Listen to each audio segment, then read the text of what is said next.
Documentary filmmaker Joanna Hamilton uncovers one of the greatest unsolved mysteries in the history of the FBI. She reveals that before Edward Snowden, before the Pentagon Papers, there was Media, Pennsylvania. They risked everything. In 1971, unknown activists decided to go beyond protesting. Break into an FBI office, remove files, and mail them to newspapers. I knew that we would find stuff in that office. Documents exposed a massive secret surveillance operation that encompassed everything from infiltrating women's liberation meetings to spying on the Boy Scouts. The fortress was under siege. For more than 40 years, the criminals remained at large. Until now. 1971. Now. Only on Independent Lens.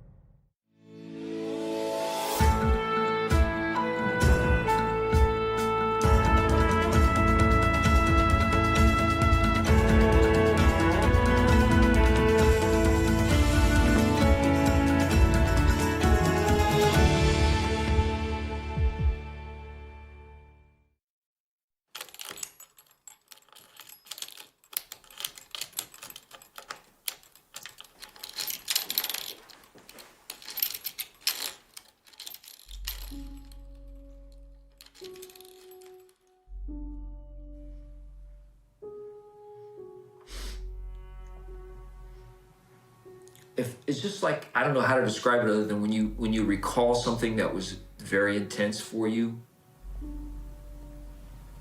You remember being 20 or 21 years old. You remember being anxious. You remember being angry. You remember being frustrated. You remember all the feelings that went along with that time.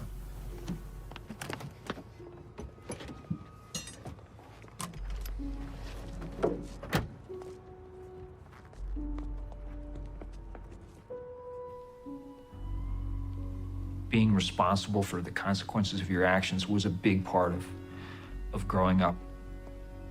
You know, you have to decide what you think is right, and that's what you're gonna do.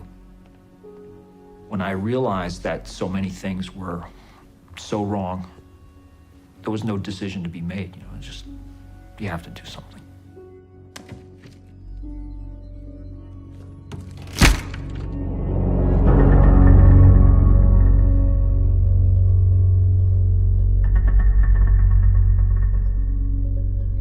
In other news, the FBI is reported preparing to shut down some of the 500 small agencies it maintains around the country because of security reasons. Last month, more than 1,000 documents were stolen from the FBI office in Media, Pennsylvania.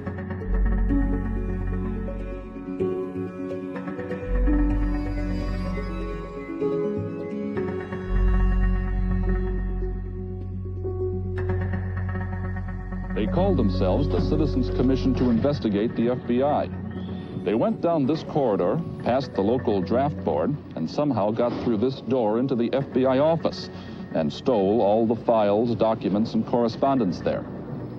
Recent events have given more indication of the extent of government snooping on civilians. Stolen FBI records, which have been made public, include a letter.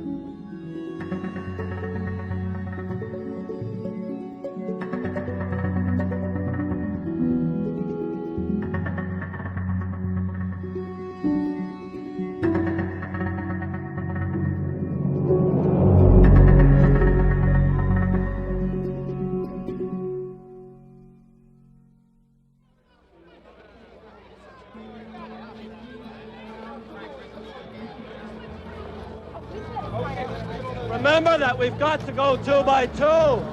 The drummers and the caskets will lead.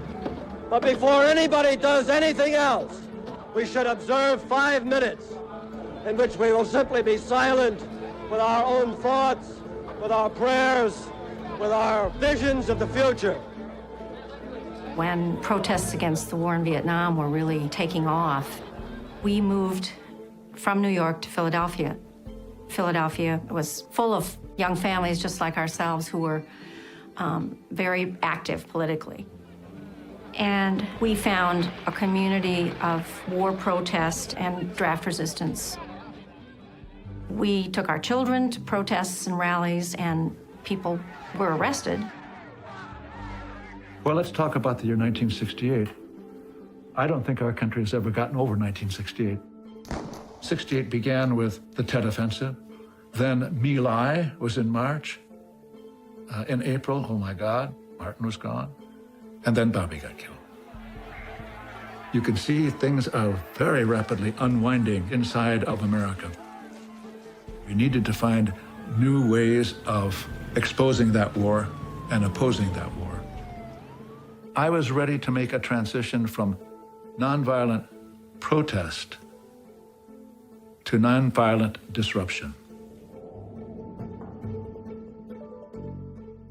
John and I began to learn about people who were going into draft boards and removing draft files and destroying them. And at that time, there was only a paper system. So if you destroyed the paper, you disrupted the system in a major kind of way. So we really became a central part of that resistance movement in Philadelphia. People would stay for dinner and they'd play with the kids and read them bedtime stories. Then we'd go out and go casing at the draft board. It was very empowering to know that ordinary people could actually be smarter than the police and take action. In the spring of 1970, I'm thinking about the war a lot. And I end up going to a meeting, and the whole idea there was to sort of explore the philosophical and ethical aspects of nonviolent civil disobedience type actions like the ones that the Bergens had taken in Catonsville. By the end of it, I knew that this was something I wanted to do. There was an organization called the Philadelphia Resistance, and I participated in demonstrations in front of draft boards. But really, I was much more invested in this idea of breaking into draft boards and removing files. So my first action was in Philadelphia, I think in May of 1970. And then there were a series of other actions after that. We wanted to do as much damage to, what we thought of at the time as the war machine. We wanted to do as much damage to it as we could before we got caught. I was reading all these scholarly books about the history of Vietnam and so on, and there weren't that many, actually. There was only a few. I really didn't know what to think at first because the factual story about the history of our involvement was just appalling, and it was completely contrary to everything that everybody else was telling me. I was like, the whole society has been lying to me up until now. I was angry that our country would do something like that. I was angry that they would lie about it. I was really angry that they would try to send me over there.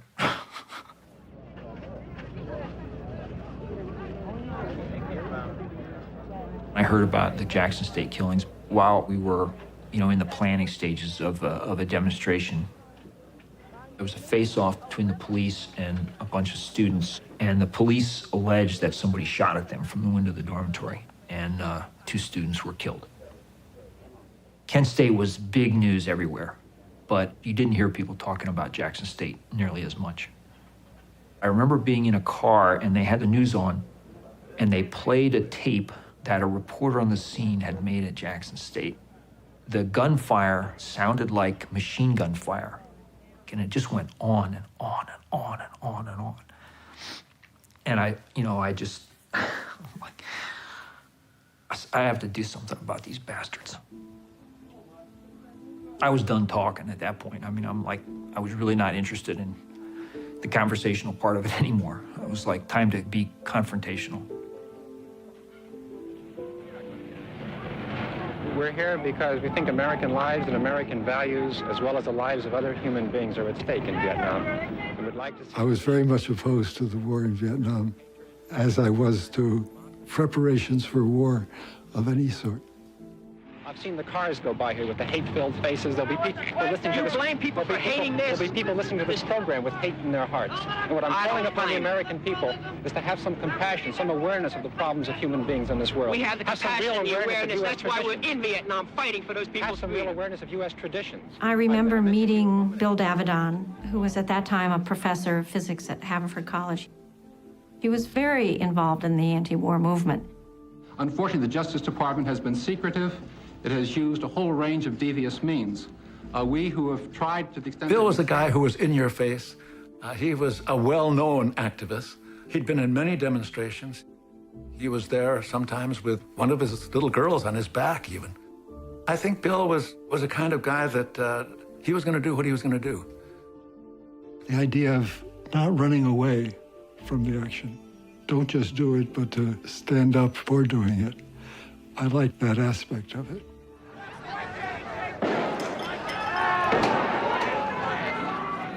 The violence among the anti-war movement itself was increasing.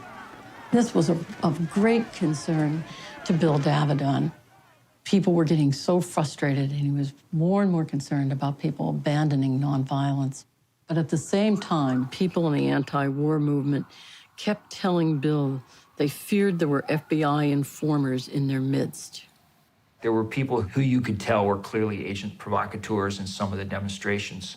You know, you'd see a guy with a crew cut wingtips and a tie-dyed t-shirt on saying, "Kill the pigs." And you're like, I think you need to go back to acting school, dude, because you're not pulling it off. The Black Panther Party for Self-Defense calls upon the American people in general and the black people in There were groups the FBI investigated. There were groups that were intent on tearing down the government and causing disruption in the government. The Weathermen were a violent element of this. These people robbed banks. They blew up university facilities that dealt with the Defense Department. So we had informants in there. We also did some of these things against the Black Panther Party, which wasn't just doing something for civil rights, but they committed acts of violence. Now it wouldn't be done, but in those days there was really no prohibition against it.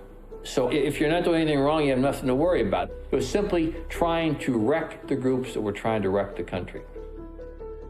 We knew very, very definitely that that kind of FBI surveillance was going to come down on a draft resistance movement. It was clear that was happening. There were cameras everywhere. Everywhere you went, there was somebody taking your picture. And I saw how fear within the resistance community can break the spirit of that community. That is, what happens when you begin to think, maybe she's a double agent? That kind of thing, it shrinks the discourse. It shrinks the possibility of resistance. It makes you more afraid and more lonely. Bill felt if the FBI was suppressing dissent, it was as important to expose that as it was to end the war. But Bill knew hard evidence would be needed to convince the public that the FBI was suppressing dissent. So he tried to focus on what could be done. The idea came to him from a trial that he attended. There was a group in Rochester, New York, called the Flower City Conspiracy. They had broken into an FBI office, and they were arrested. In a courtroom supercharged with emotion, Judge Harold Burke handed down jail sentences for all 8 of the defendants. The terms ranged from 12... Suddenly he realized they actually broke in to an FBI office, and they didn't succeed. But what if you could succeed? Bill immediately concluded that this has to be approached differently. He knew that for this to work, it had to be totally secret. So that meant that you had to work with people who would be willing to come in and close the curtains. Bill asked to meet with John and me to talk about an idea that he had. Break into an FBI office, remove files, and mail them to newspapers to try to bring to light activities that had been going on in secret. My first thought was it would be impossible to do it. And an act of that sort would be a felony, and the legal jeopardy was so very, very different. I was like, whoa, the FBI. Okay. I presume Bill knew about my mechanical skills when he invited me. And if certain other people had asked me, I would have run the other way as fast as I could go. But I trusted Bill. If Bill thinks it could be done, it can probably be done. I don't believe I was ever asked to participate in an action that I said no. So it wasn't a big thing. But I was 20, 21 years old. I was immortal. I didn't even give any thought to what prison was going to be like.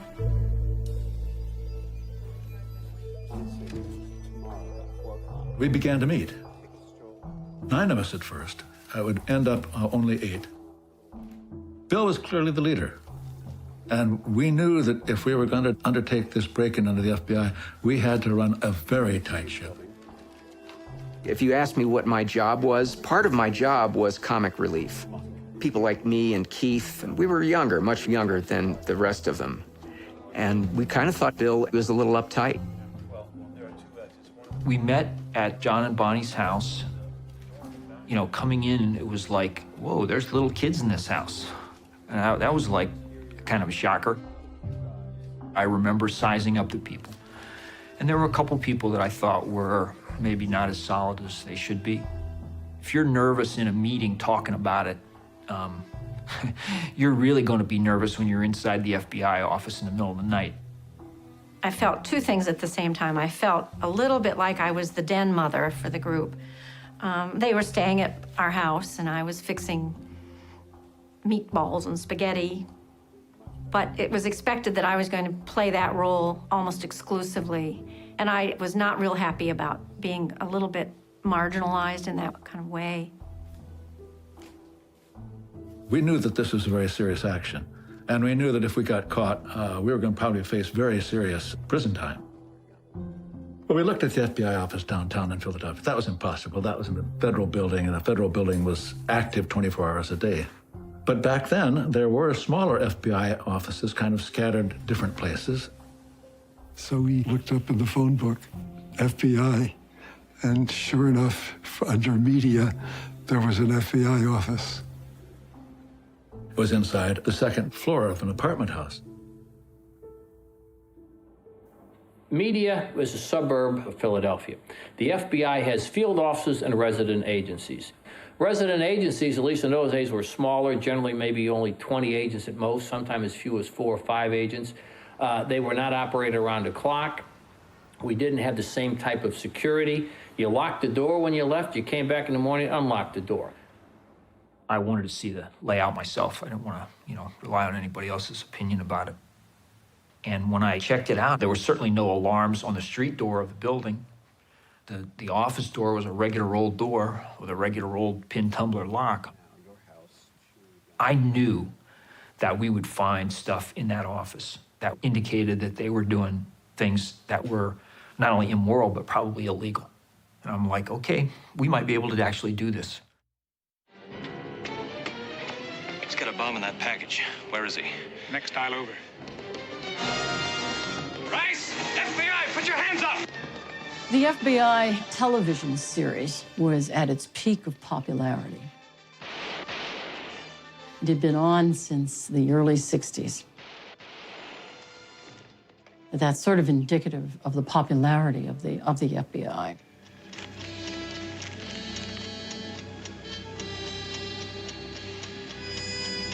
Try it.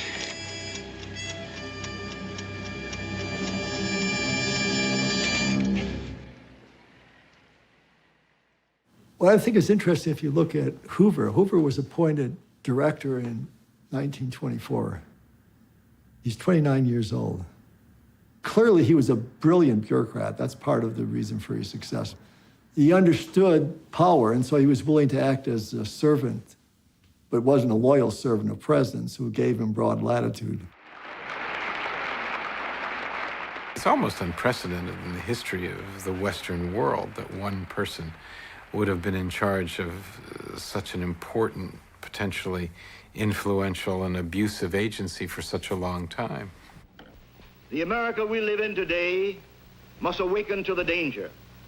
A tidal wave of lawless tyranny is now surging forth from the criminal and subversive underworlds. J. Edgar Hoover had a very particular conception of the United States. He was very suspicious of dissent against the Vietnam War. He was suspicious of people who wore beards or had long hair. He couldn't imagine that it was legitimate for people he would have regarded as hippies to influence policy war policy, foreign policy, by demonstrating in the streets. The politicians in Washington were almost uniformly afraid of the FBI. The FBI was not under the control of any government agency. Even the presidents of the United States were afraid of the FBI. And when you begin to confront a system of power that uses its power in unjust ways, that kind of violence must be seen, confronted, and resisted. This is something I learned, by the way, in 1961, when I flew to St. Louis and joined with 3 other people on the second Freedom Ride. The first Freedom Ride was terribly beaten up in Anniston, Alabama. You have those pictures of the flames in the bus and so on. We got to Little Rock, and there was a mob outside the bus station. That was not going to be the only time that my kind down south wanted to kill me.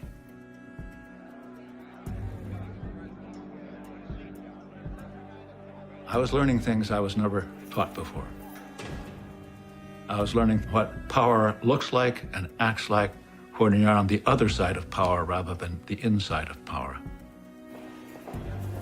Without that education, I don't think I would have ever gotten to Media, Pennsylvania in 1971.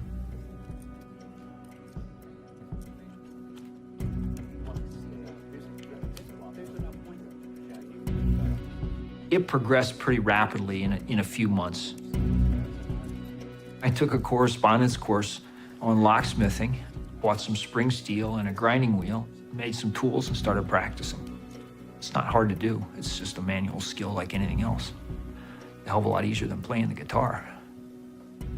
We had a perfectly calibrated plan and a schedule. So we had time frames and maps and drawings of the area. We tried to think of a name for ourselves, and finally we thought of the Citizens Commission to investigate the FBI. At that time, I was driving a cab part-time, so my hours were really flexible. So we did a lot of casing. We would usually case in man-woman pairs. That way, in case the cops thought the vehicle was suspicious or whatever, we could pretend that we were a couple. You can't imagine anything more boring than casing. But I had a terrible crush on Bonnie, so that made it much more interesting than if I'd been in the van with Keith. We had to find out if there were electronic alarms. In other words, we had to get inside. I was 29 at the time, but I was told all the time that I still looked like a kid. And so I was to become a Swarthmore student and make an appointment to interview the head of the office about opportunities for women in the FBI.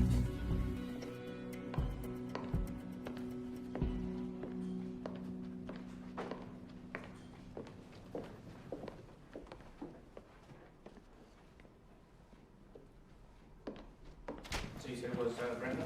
Brenda, pleasure to meet you. This is Tom Lewis. Hi, how are you? I'm Brenda. Hi, Tom Lewis. Nice to meet you. Nice to meet you. Thank you so much for taking the time to meet with me. I'm making a lot of small talk at that point, trying to get him to relax, and actually I think he felt a little flattered. And he gave me about a half an hour of time, and he explained that opportunities were opening up for women in the FBI. I had to take notes with these glasses on that were really only for distance, so I couldn't really see what I was writing very well in my notebook. Do you mind if I have a copy of the application? He went to the cabinet, and I watched to see, what the interior of the cabinet was like. It was full of file folders, and those were the things that we were going to be taking out.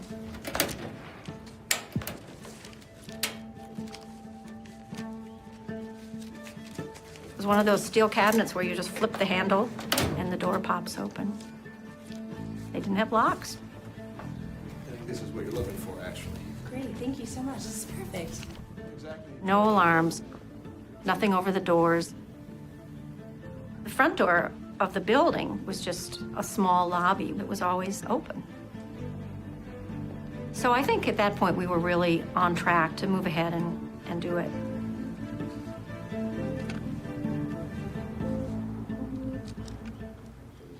Contracts were signed today for a heavyweight championship fight between Muhammad Ali and Joe Frazier, a match at Madison Square Garden in New York on March 8th. We had to choose a night. It was clear that there was a big night coming up on March 8th. It was the biggest fight night of the year, of the decade. If Joe Frazier whoops me, I'm getting on my hands and my knees. Crawl across the ring, look up to you, say, you're the champion. Well, I'll tell you what. This was an incredibly big event. Madison Square Garden was sold out as soon as the tickets went on sale. All over the world, the rights were bought to show it. I bet you they're going to be watching that fight, not listening for us, what we were doing downstairs in that FBI office. Really just thought of myself as, I'm the foot soldier. I'm here to get these guys in. And one of the particular concerns was that the county courthouse was right across the street and was very well lit, and the whole street area was very well lit.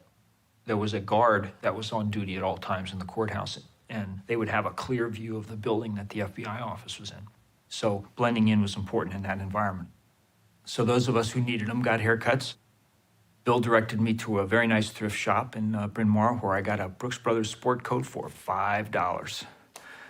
Nobody in the group talked to anyone outside of the group about this. So there was it seemed to me there was no possibility of a leak until the 9th person in the group dropped out.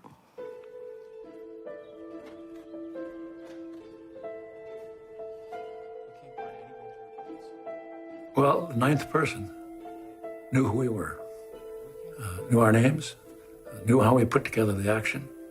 He had information that if he used, testified in court, it would put us in prison. I think he just got scared.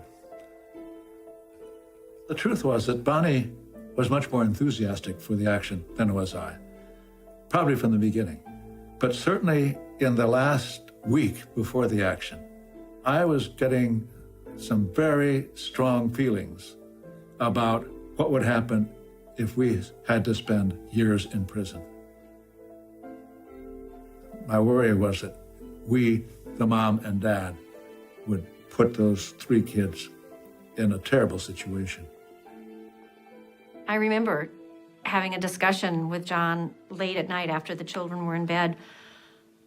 We felt that just because we were parents didn't mean that we could remove ourselves from responsibility, that would have been kind of a cop-out. We decided that we weren't going to be content when we continued to see things that really disturbed us. Obviously, we had to think about the worst case scenario, which would be that we would be arrested, tried, convicted, and sentenced to federal prison. So we did talk to John's older brother, Bob, and his wife about what would happen to the children should we be put in prison. We had to know for sure that they would be cared for by family.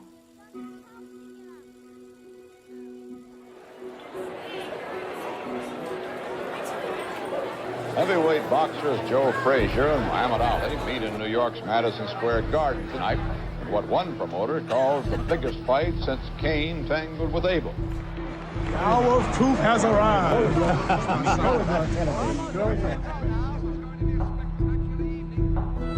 The plan was that we would leave right after dinner and drive to a hotel, Holiday Inn, I think it might have been, where we had reserved a room.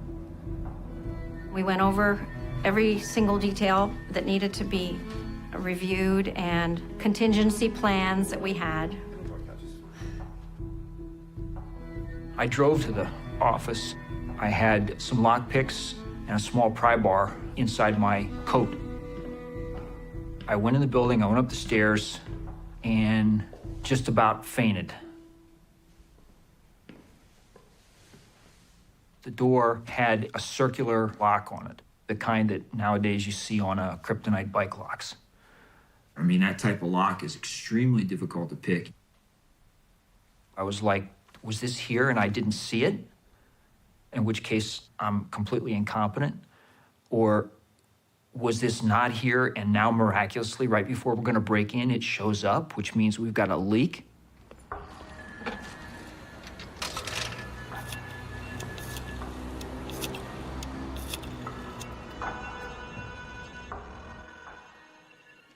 Yeah, okay.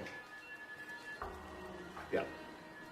There was certainly the sentiment at that point that we can't make this happen. I felt we got this far, let's figure out what we can do.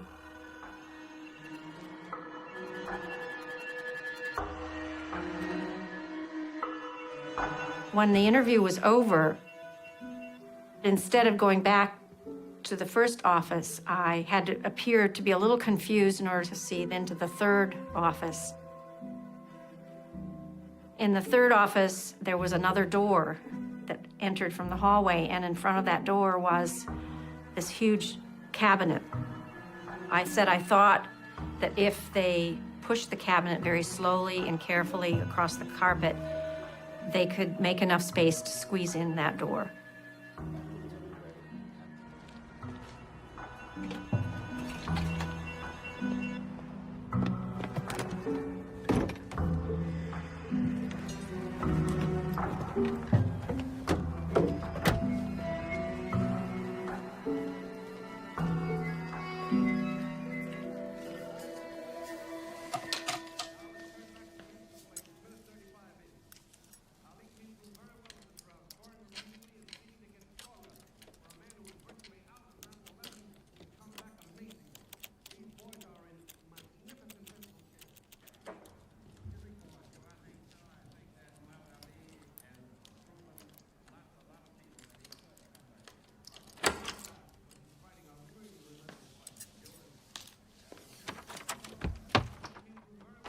There was something blocking it just above the knob level, clearly a deadbolt.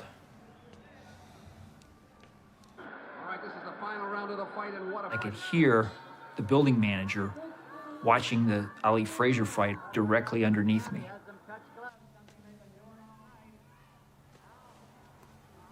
So I was listening to the TV and I was hoping for something like a swell.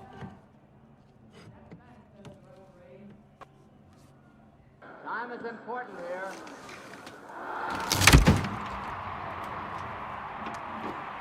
And this time it went about an inch before it stopped.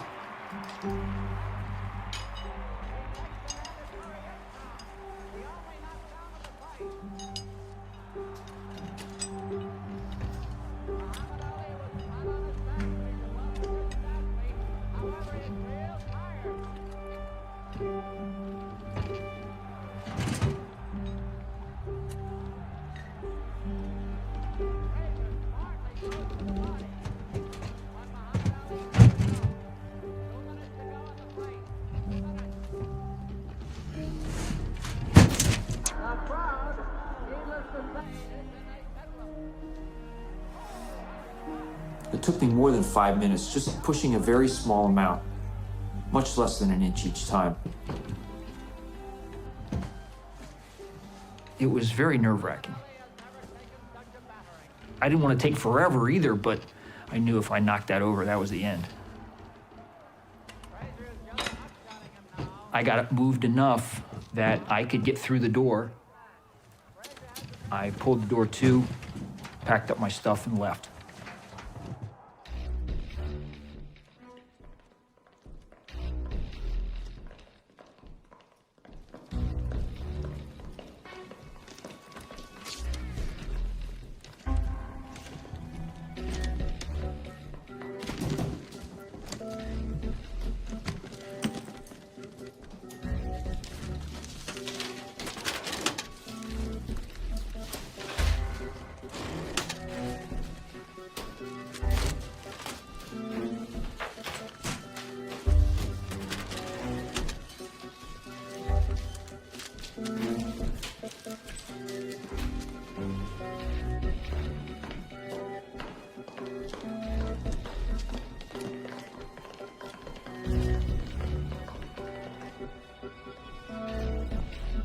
The guard at the courthouse, came to the door and just stood there watching the street.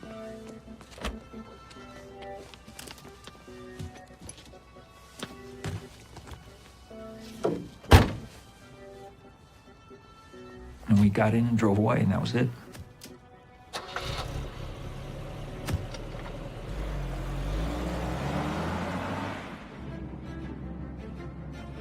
I was driving, and I think at that point we could hardly breathe. We were so panicked and so relieved at the same time. We didn't get on the highway. We drove kind of the back way, and we headed for the place we were all going to meet.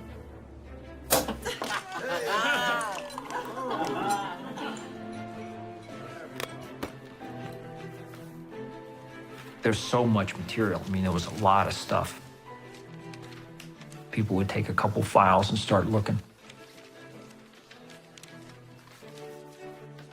But it didn't take very long before I remember somebody hollering in one of the rooms where we were sorting, "You've got to come and look at this."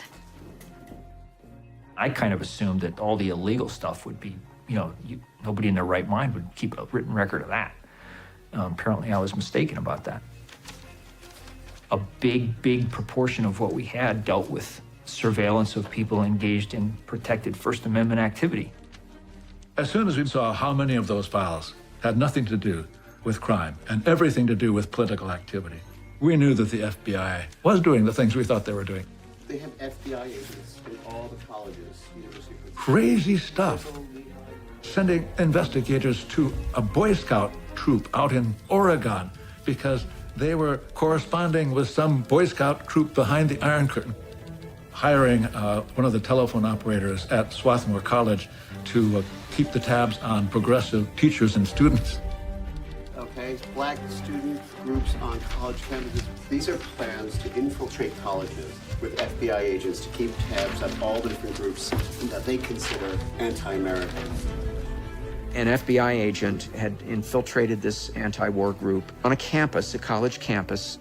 There was a married couple, and this agent started a rumor that the wife was cheating on the husband, and he broke the marriage up. And that was in the file. He was proud of it.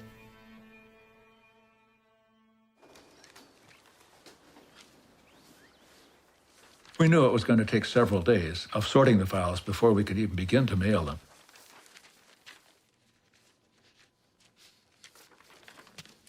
We all had gloves on, and we never took gloves off. Anytime you were around the documents, you had gloves on. Bill and I had access to a photocopy machine. He at Haverford and myself at Temple. And the first mailing was my responsibility. I decided to drive up to Princeton and mail them from the Princeton post office because that would send some agents up there, I guess.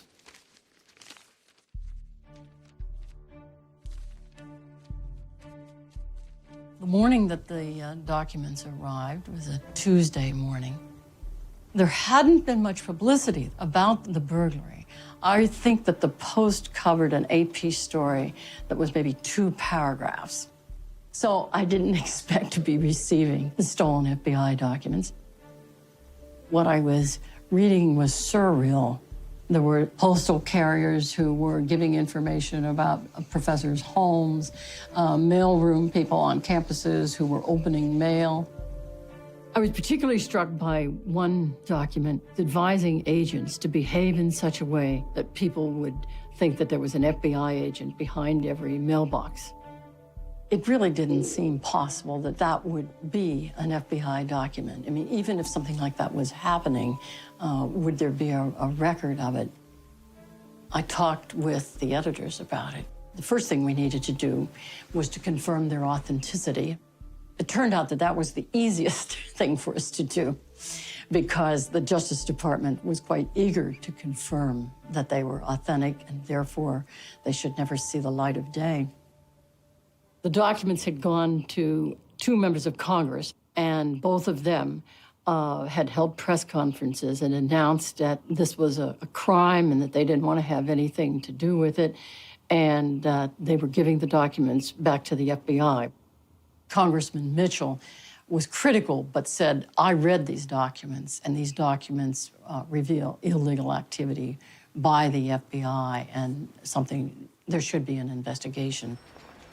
On the same day that I received the files, the New York Times Washington Bureau and the LA Times Washington Bureau also received them and did the same thing as the two members of Congress. They immediately hand-delivered them to the FBI. At the Washington Post, it was a struggle. It was a struggle. At that time, no news organization had dealt with what do you do when you're handed stolen documents. And so that day, in just a few hours, they had to confront those issues. The Attorney General was on the phone repeatedly urging them not to publish. Katharine Graham had a very difficult time making these decisions. If those struggles had not taken place, the decisions later on Watergate probably would have been much more difficult. The editors took the very strong stance that the fact that this was going to reveal something about the most powerful agency in the government, that was an extremely important story. By 10 o'clock that night, they did decide to publish. And the story ran the next day on the front page above the fold. It was huge news. The blunt fact is that for millions of decent and loyal Americans, the Federal Bureau of Investigation has become the Federal Bureau of Intimidation. Newspapers that had never done anything except praise the FBI wrote very critical editorials. There also were those who were strongly condemning the burglary. What we have here is a deliberate effort to turn the FBI in the eyes of the American people into an American version of the Gestapo. This is not a police state. I've been to police states. I know what they are.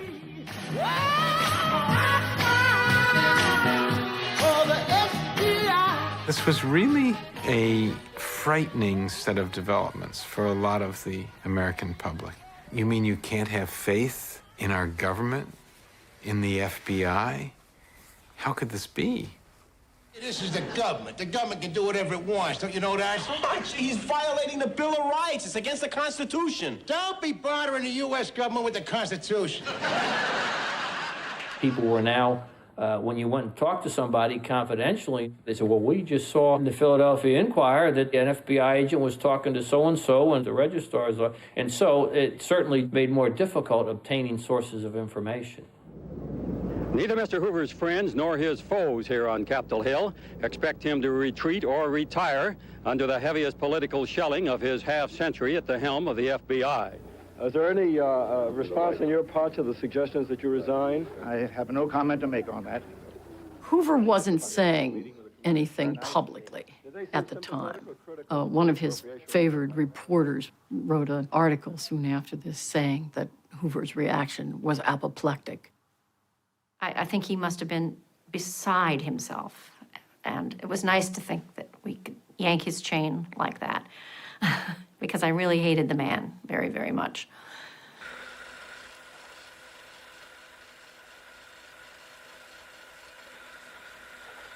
I mean, the fallout was immense. Just insane.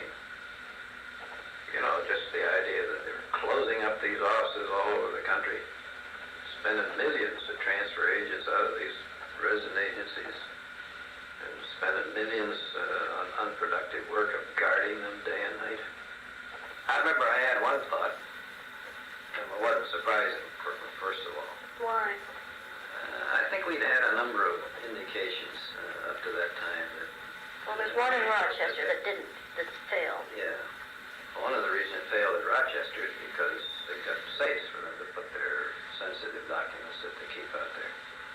Well, you know, you really had to train them to lock up what was sensitive.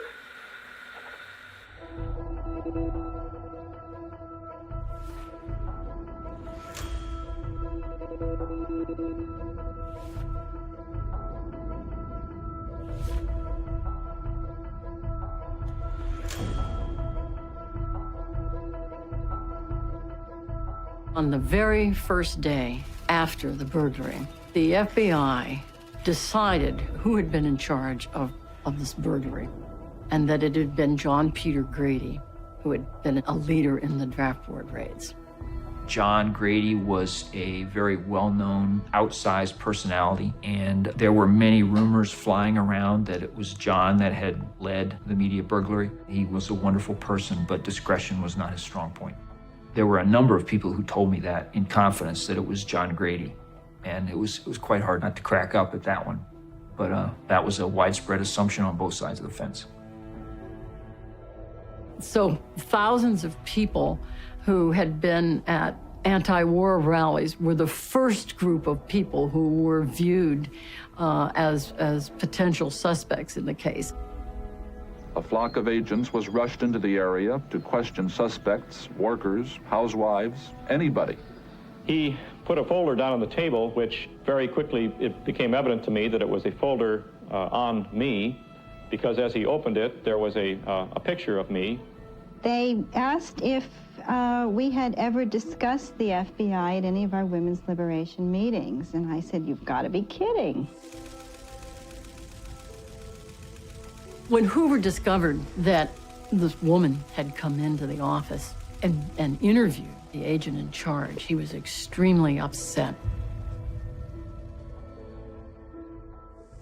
They had a Philadelphia police artist draw a sketch, and that sketch was distributed to FBI agents all over the country.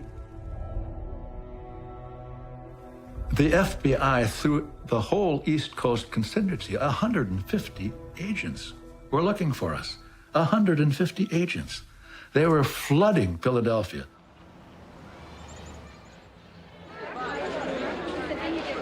Powelton is heavily populated by college students, liberals, Berrigan sympathizers, radicals and activists, and now, it seems, by hordes of FBI agents. According to people in Powelton, these are FBI agents attempting to blend into the neighborhood. This is how one resident described the newcomers. All of the agents were dressed in hippie to be, which means that they were letting their hair grow, they were letting their beards grow, but they stood out like sore thumbs in the neighborhood. One night, at supper time, a number of agents went to a Powelton address, executing what the Bureau said was a duly authorized warrant in a lawful manner. Sunday night about 7 o'clock, I was upstairs having dinner with a friend, and we heard tremendous commotion and someone trying to break into one of the apartments in the building. I yelled down what was going on, and somebody yelled back, FBI. When they left, they took, however, the notes that I was using to write articles from, the copies of media FBI files, as well as my typewriter, stapler, books, and other. It was not a great area of town, and there were lots of different break-ins, but you certainly didn't need an axe to get into my door. I basically was a low-level journalist, and we had the documents pretty quickly after the break-in. So I was an easy target. This was a physical threat, a show of force to the whole community, and it was meant to scare people. And I think the FBI had broken into a lot of people. I think that the Panthers knew this stuff, up one side and down the other. I think it was the first time that white middle-class people, I think that was the first. You tell Billy not to poke the bear, and it isn't until Billy pokes the bear that he knows why he's not supposed to do that, right? So, I mean, they were pissed off, and they were just everywhere. I was working for the state of Pennsylvania. I was a caseworker.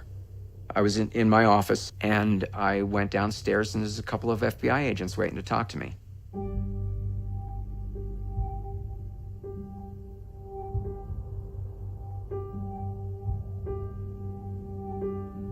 They escorted me to their car, and they're just sort of peppering me with questions. I basically said, fellas, I'm not going to tell you anything you want to hear.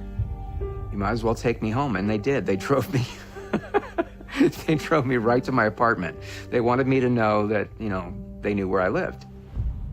There were a lot of likely suspects. I mean, we saw that in Powelton Village when they're calling on people at random. But the longer that went on, the funnier it actually got. This neighborhood has a history of having street fairs, and we're just using a different kind of content this time. We're going to be auctioning off media files. We're going to be selling full life-size portraits of the FBI agents who've been infiltrating our neighborhood, and just in general having a good time. And behind every mailbox lurks a seedy, tweedy man who reads your cards and letters and throws you in the can. You'd better not frown, you better not smile, you better not steal a media file. FBI is coming to town. You're made to feel like an outlaw from the American society just for living here. You can't walk down the street without somebody watching you and trying to figure out who you're related to, where you're going, what you're all about, and putting you into a little pigeonhole.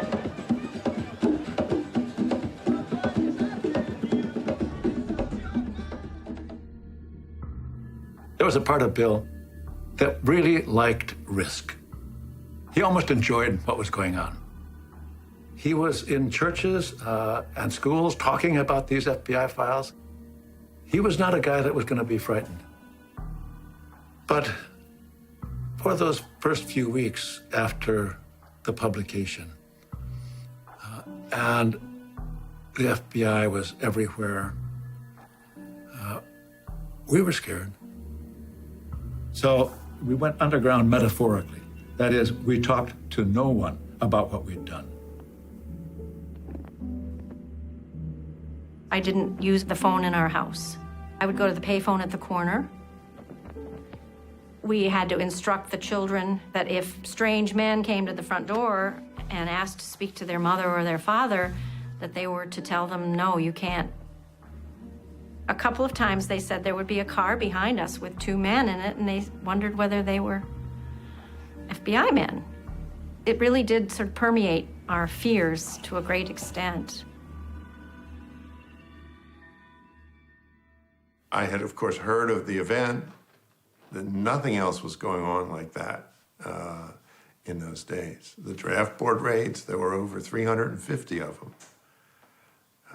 There were lots of actions aimed at the draft and at the war, but this was new. I was approached by two members of the group, and the way I understand it, they all kind of knew if they got busted, they could call me. It wasn't like a mystery of what crimes they could be charged with, right? It was all nothing subtle, and I certainly couldn't think of any constitutional right to break into an FBI office. So this was quite substantial a risk they took. Well, I didn't know, no one knew, that every photocopying machine has its own signature, and that Xerox knew exactly which machine made that copy. J. Edgar Hoover demanded that they reveal which machines these were.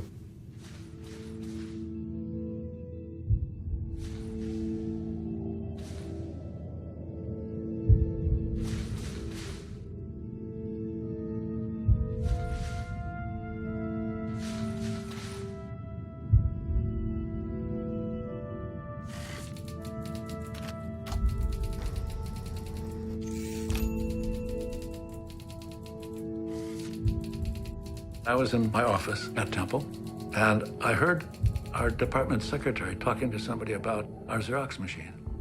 I looked out the window, I saw a white car with a Xerox logo on it, and I saw him leave with the drum, and I called Bill. You better do something about your drum out there. He scratched the drum, but we knew that that was one path that could lead to our door. Well, it was only a few weeks after the break-in, and the doorbell rings. And it's the number 9 guy, the guy who dropped out, and he's there. And he wants to come in, and we invite him in. And he says, I'm thinking about turning you in. Oh my God, oh my God. I mean, he said that. And he said, the reason is I've been told that there are some secret files that are very sensitive, bearing upon national security, and that you haven't sent those to the newspapers yet, but you can do it anytime you decide to. And I assured him That was not the case. I'm telling you the truth. There's nothing in those documents, national security stuff. And he seemed to accept that, but he left. And our lives, our futures left with him.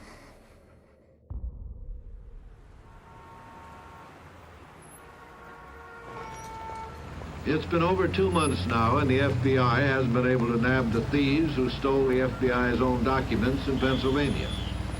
One day they will, but in the meantime, those in-basket burglars keep publicizing choice bits from the documents, thinking of themselves, obviously, as Robin Hoods mocking the blundering sheriff of Nottingham. We haven't touched this. I tried to sort of keep my distance a little bit from anything associated with media. By that point in time, I was pretty sure that there was no chance they were going to catch all of us. And if they were going to catch anybody, it would be because of some kind of a leak.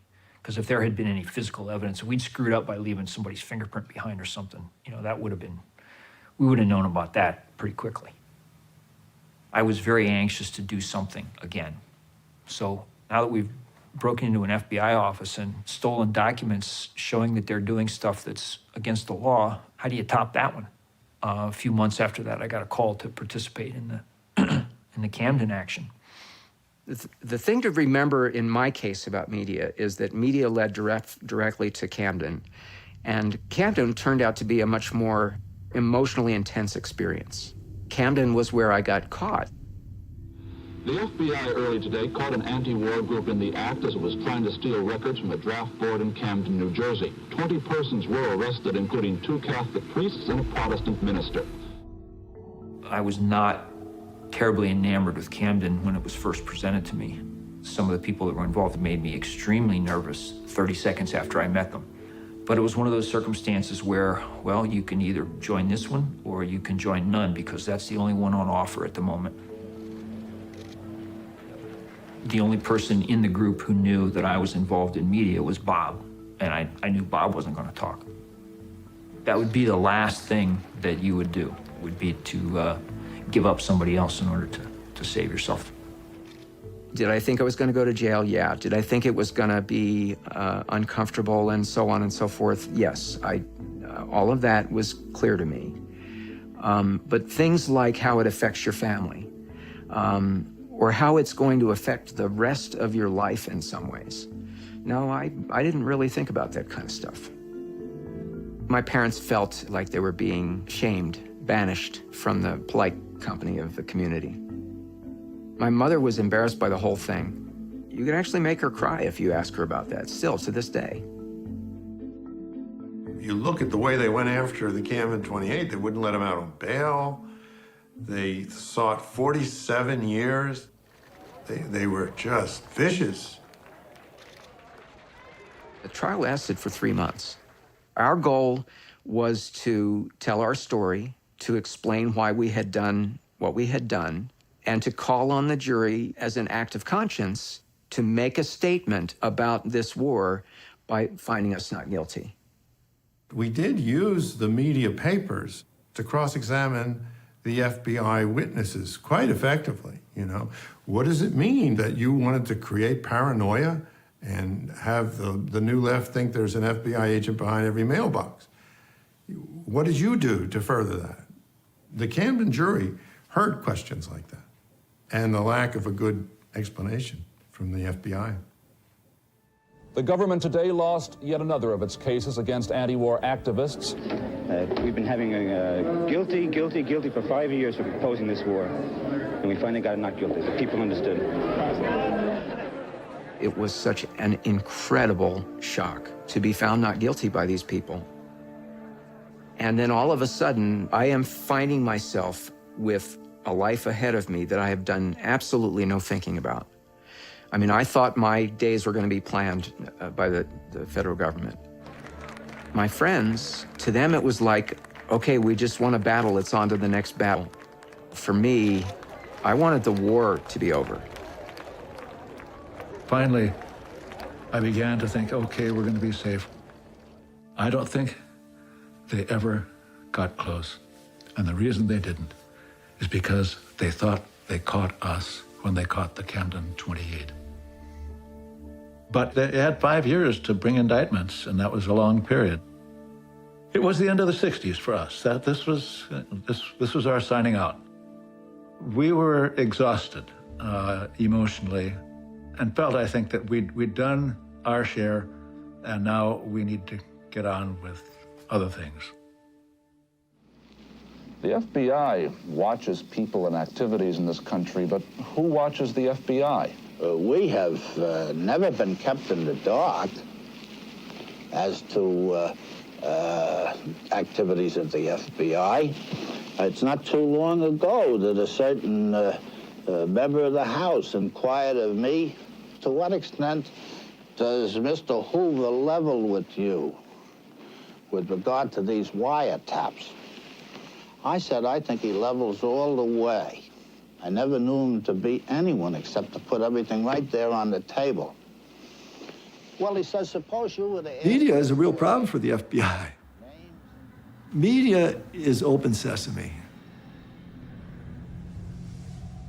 It was like a hole had opened in the dam and water was pouring out. It was the fortress was under siege. There is not the immediate sense in 71 that we have to abandon completely our past. There is a greater sense of caution, but there is a sense that maybe we can continue. The thing that most concerned them were whether or not COINTELPRO would be revealed. Only one of the documents I received contained the term COINTELPRO. Now, that meant nothing to me, and apparently not to anybody else who received it at that time and wrote about it. But of all the stolen files, that one would have the most far-reaching impact. Others. One man was prosecuted 2 years ago. I started covering the Justice Department in 1967. Part of my job was to cover the FBI. In the early spring of 1972, as part of the general inquiry into how the FBI was handling its investigations of anti-war activities, anti-Vietnam War activities, I went to an office, a Senate office, where I thought I could pick up a copy of a document or a report, and the staff member said they would get it for me, but I'd have to wait a few minutes. Things were backed up at the photocopy machine, and handed me some papers that she thought I might care about.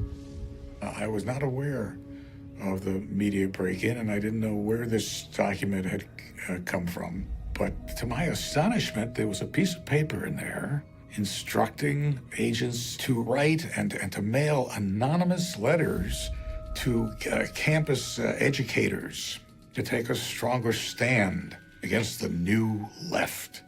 And I wondered, what is this? Do FBI agents write anonymous letters of this sort? There was a caption that said, COINTELPRO New Left. I filed within several days a formal, written Freedom of Information Act request. Tell me what this is, and I want to see what documents establish this program and what are its dimensions. What followed was months and months of my asking and their sending me letters of denial. Finally, I sued. And the judge to whom this case was assigned reviewed these documents privately and ordered the documents released to me. Initially, the department provided 4 pieces of paper in response to my request. But those pieces of paper themselves referenced other communications and listed not one COINTELPRO program being ended, but 7.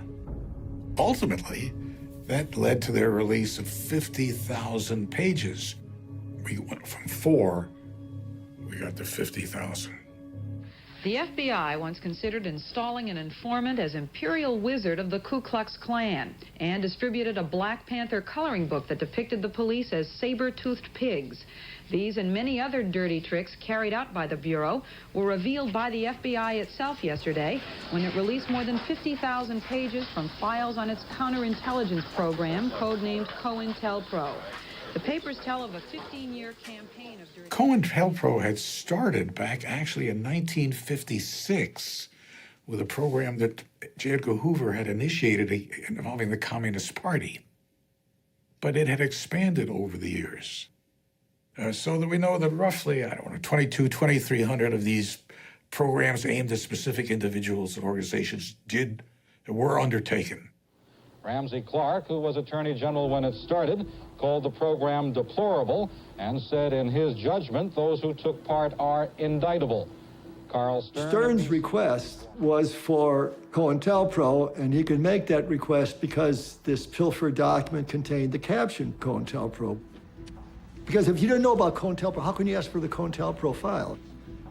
So the media break-in, if one looks at it in the long-term sense, it's a major event. It opens up the possibility of understanding what FBI officials had been doing for decades.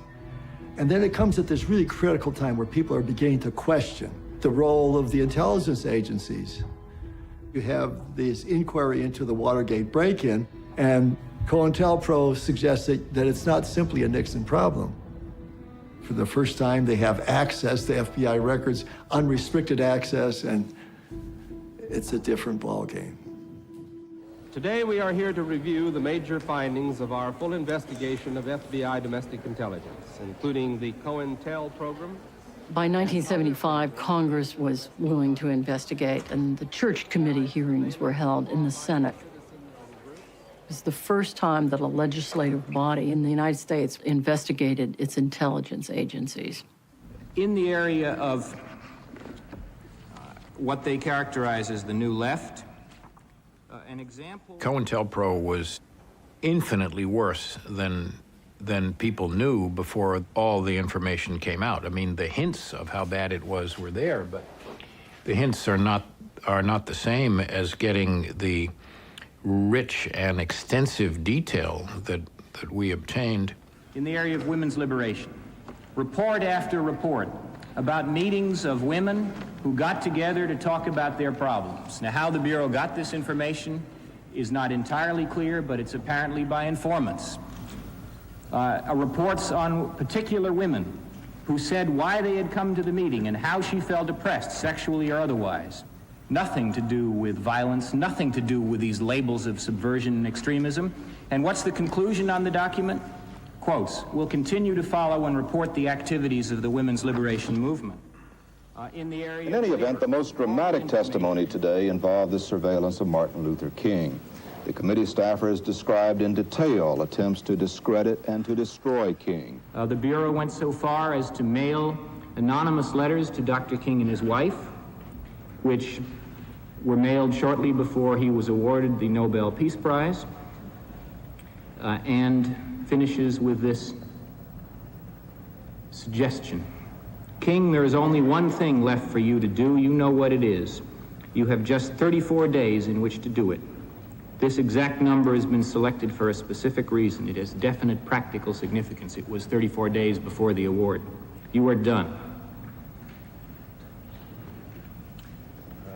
If I can interrupt, that was taken by Dr. King to mean a suggestion for suicide, was it not? That's our understanding, Senator. It was bad stuff. It was un-American, it was harmful, it was a disgrace to our country, it hurt the reputation of the FBI. I think a government program with secrecy and no oversight is bound to have mission creep and go from the wrong but understandable to the horrible and ununderstandable. I've been told for years by some of my own family that this is exactly what the Bureau was doing all the time. And in my great wisdom, I assured them they were on pot. This just wasn't true. Couldn't happen. They wouldn't do it.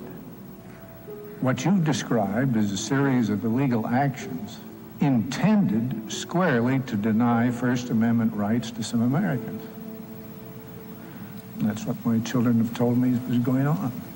The trick now, as I see it, Mr. Chairman, is for this committee to be able to figure out how to persuade the people of this country that indeed it did go on.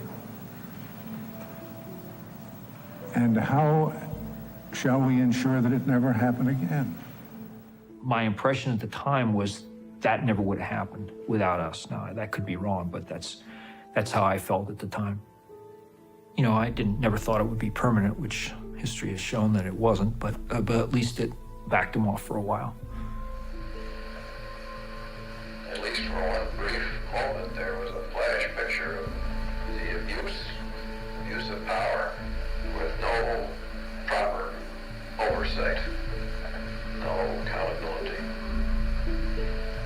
But that door was shut, and you haven't had a peek at it since. And it just isn't media. When you look at history, I mean, there are other things. Lincoln did it. It's the nature of government. It's happened. It will happen. It's going to happen. There's nothing to stop it, and there's everything to guarantee it.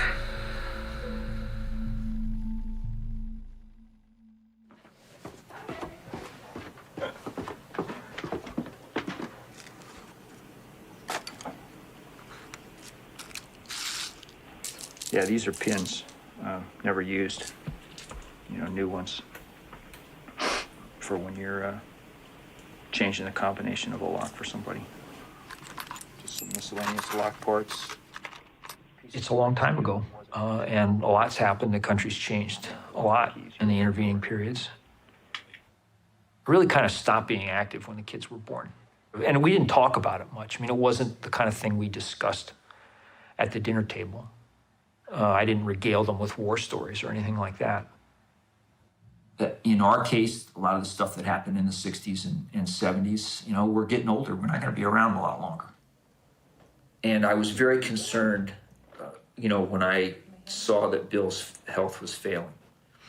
You know, I was just another participant. There was hundreds of thousands of people like me.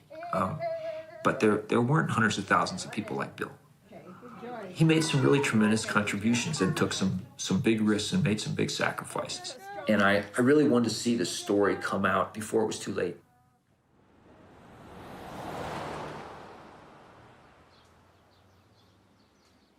Raven, do you want ribs or chicken, hun? Ribs. Ribs, please.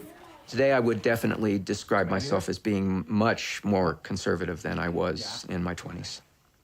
What happened there is a bunch of ordinary people got together, did an extraordinary thing, which I believe had mostly positive consequences. I certainly believe we all meant well.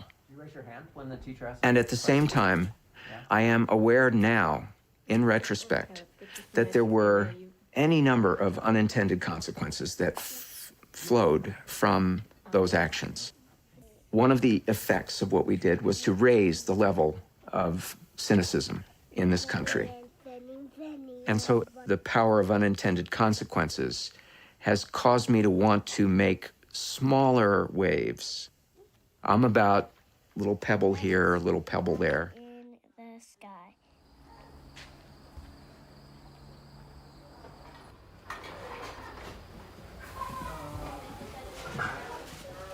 We do think about what we were involved in back then as leading up to some of the things that are happening today, and there are certain parallels.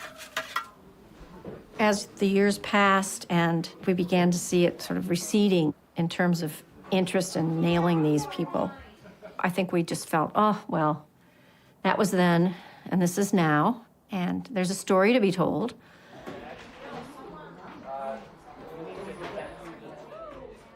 To me, it was like hearing about some sort of World War II spy novel. And somewhere along the line, I told my best friend about the story, because I knew I could trust him. I'd known him since 5th grade. He was like, come on. You know, what are you going to tell us next? Or art thieves or something? There was, I think, a time after which they first told me, I was like, how could they put all of us at risk? How would I have been raised by my Uncle Bob? How different would I be? Well, they could have gone to prison for life, you know. And then, you know, I can't imagine having someone else raise my children. I don't know how you go on. Like, how do you live a normal life without thinking every day they could come in the middle of the night, you know, and take me away, and that's the end of everything that you've built as a family. I think some people will say, how could you be so foolish? How could you have put them in that kind of jeopardy? The answer I have to that is, if all of us simply did what we thought was safe, that would let people who want to take our government away from us get away. They would be safe. We wouldn't be safe. They risked everything. But I don't think my parents ever thought that what they did was a crime.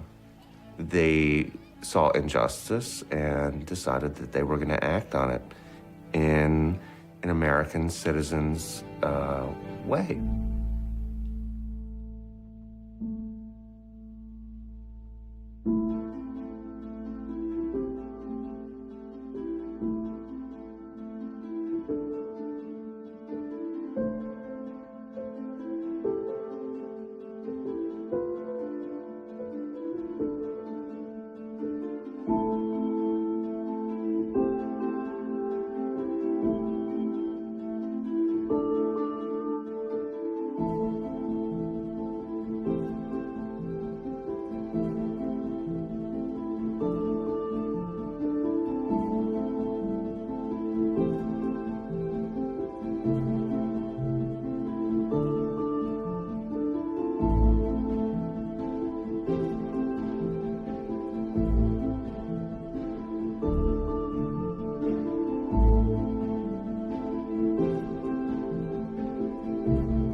Stay tuned for a conversation with 1971 filmmaker Joanna Hamilton. I'm Joanna Hamilton, director of 1971, and I'm here with my colleague, Betty Metzger, journalist at The Washington Post in 1971 and author of The Burglary, The Discovery of J. Edgar Hoover's Secret FBI, and Laura Poitras, co-executive producer on 1971 and now Oscar-winning director of Citizenfour. We came to work together in late 2009. Tell me, at the time, you had been researching the book for a very long time. What were you doing in terms of protection of sources? I didn't really think that there was any chance that the burglars would be criminally charged if they became public, as we planned to do. But I wasn't sure. And so from the beginning, I kept their names out of all of my papers and in our communications with each other.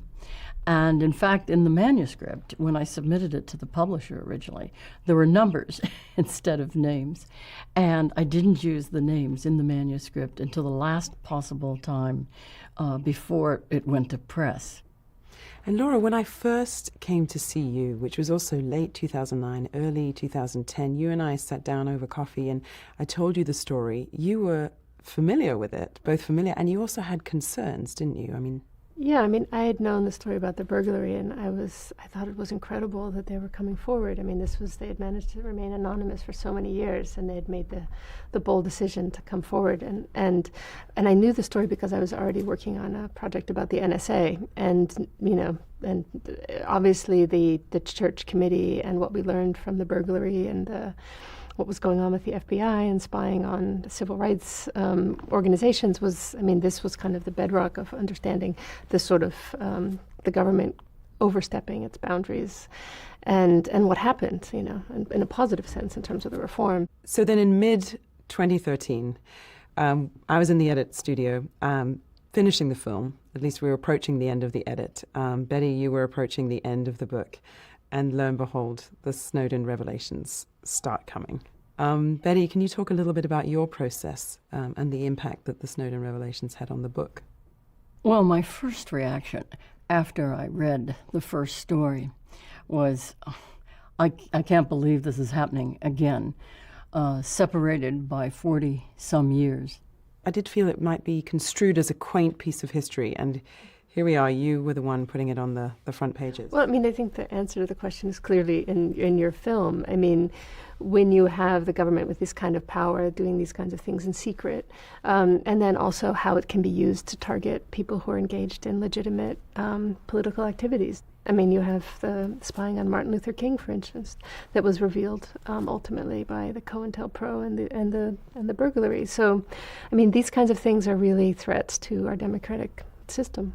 And I'm really curious what your response was when you first received these documents. What did you do? How did you respond? One of the most shocking things in the film is that some news organizations returned the files. As I read the files, some of it seemed so bizarre that I thought maybe it was a hoax. But then after they were confirmed by the FBI as being authentic, and the editor of the paper, Ben Bradley, and the reason they confirmed them very quickly was that they thought that by telling us they were authentic, that we would then readily go along with their saying, don't publish. And of course, that was not the position that we took, or at least the editors and I took.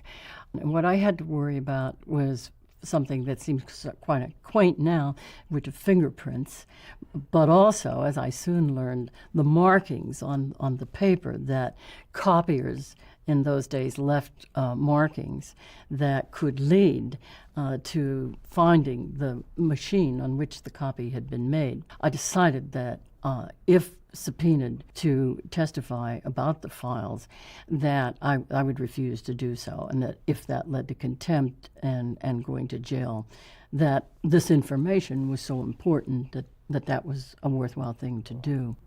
Physically, did you maintain possession of the files, or did you share them with Bradley? I think almost at the end of the 2-month period that the files kept coming in, Bradley said, I ought to have a copy of them. I found out that if you make multiple generations of files, that the things I feared could be retained on them and be helpful to law enforcement in searching for the burglars would disappear.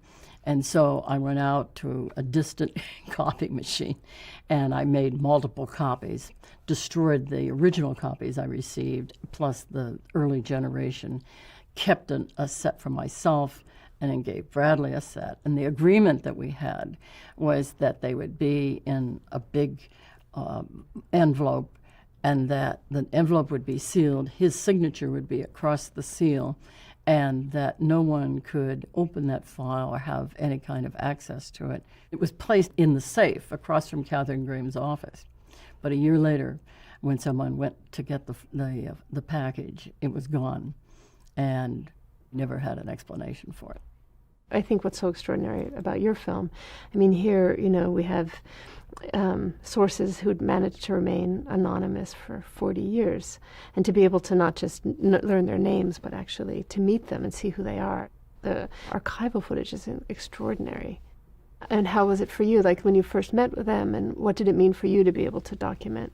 Oh, it was incredible. And I was, very struck by simultaneously how they had kept this secret for 40 years, how simultaneously relaxed they were. I felt much more nervous for them. Betty and I both did. and how they still, 40 years on, had these very passionate beliefs. As a print journalist, I would like to say something about the importance of what your films add.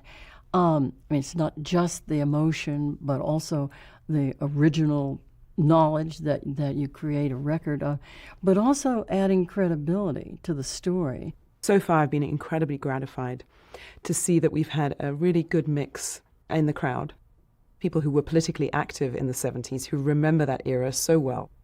And then there's a younger generation walking away inspired by the story, making the connections between then and now.